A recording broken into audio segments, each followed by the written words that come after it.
Hello everyone, my name is Rosie Filarino and I am here today to show you how to access your PO request form from Smartsheet on your desktop.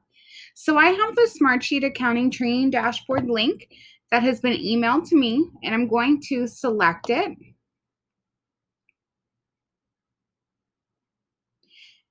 And that's going to bring me to the training dashboard where we have links to the credit card form and the PO request form. I'm going to select the PO request form. And now I have my form ready to be filled out. But before we do that, I want to show you how to bookmark this to your favorites or your bookmark bar because it's a very important form and one that you're going to use quite often. So I have this blue star on the right-hand side of my browser bar, and I'm going to select it. And now it asks me to name the PO request form, or however I'd like to see it on the bookmark bar.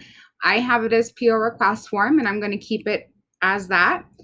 So now that I have that information in there, I'm going to go and select done. And now I have the PO request form on my bookmark bar for easy access. Now we're going to begin filling out the form. And one of the first things that should stand out are these red stars or asterisks, and those represent required fields that must be filled out in order for you to receive your PO number to give to the vendor. The first field is date, and a quick tip is to select the blue calendar icon for a calendar to drop below for you to select the date. The next field is ordered by. This is a drop-down field where you can choose to scroll through the items on the list or begin typing your name to narrow the selection.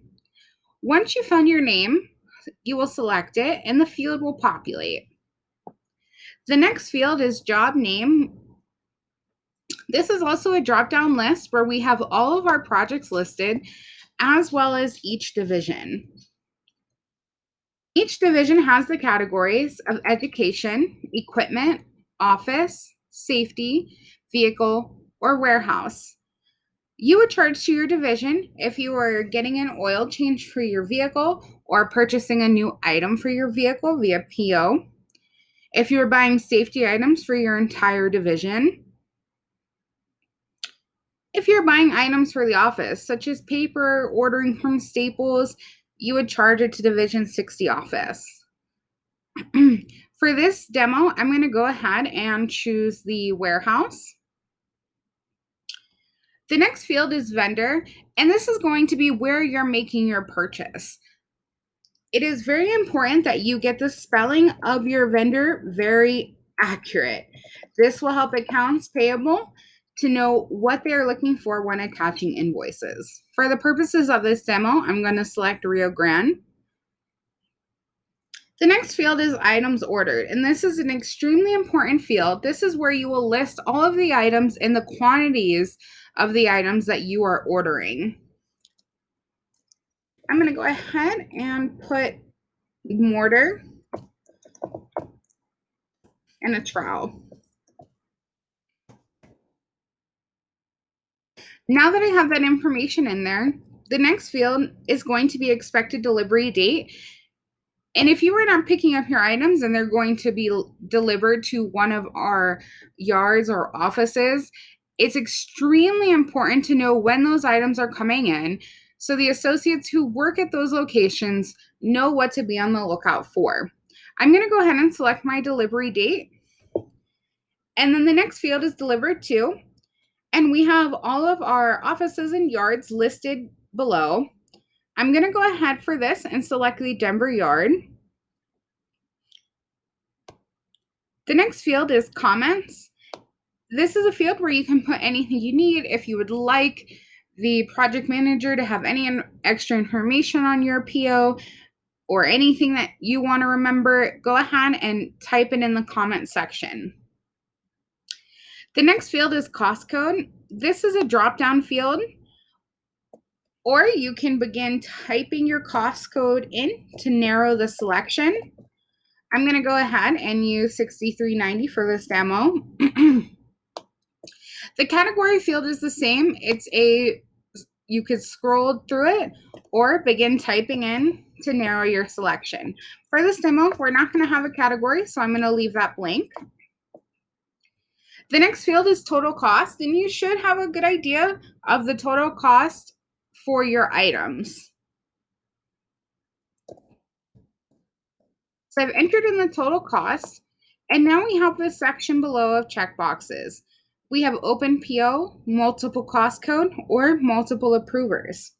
While you're filling your PO out and you know if the purchase order will be an open PO or have multiple cost codes or multiple approvers, it's extremely helpful for accounting if you could click this checkbox in the beginning if you know it will have multiple cost codes or multiple approvers.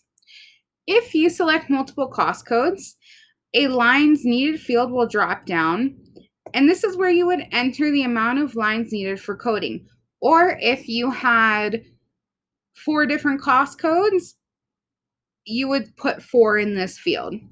I'm just going to go ahead and do 2.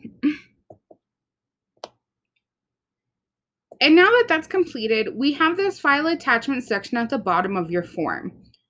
This is where you could upload a pick ticket or a quote that you have received for your items.